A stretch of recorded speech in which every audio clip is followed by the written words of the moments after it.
Hi, this is Joan. I'm covering Sura 24.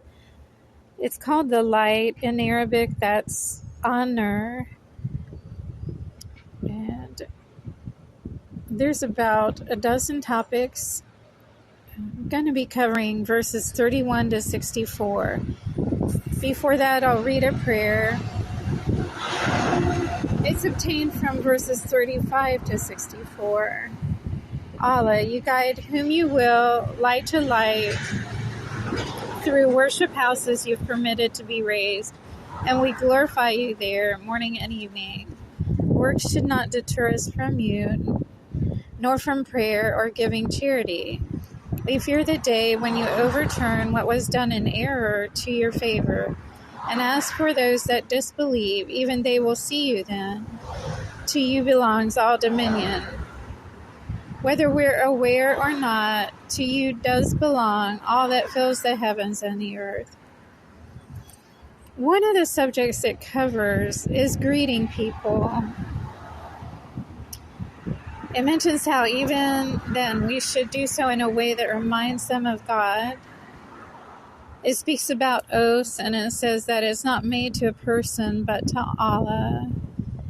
With marriage, when we marry, it should be to a faithful type person. It says a single woman, a chaste one, who doesn't want sex outside of marriage.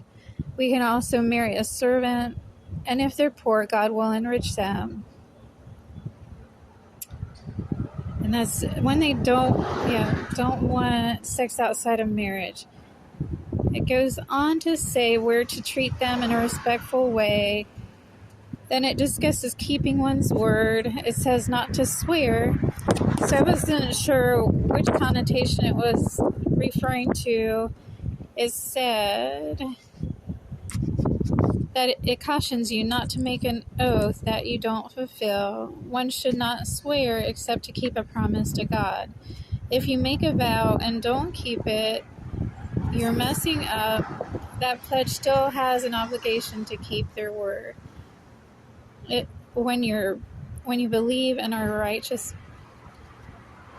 It speaks about success. It says, as far as success, true success is when you obey God's will and fear Him.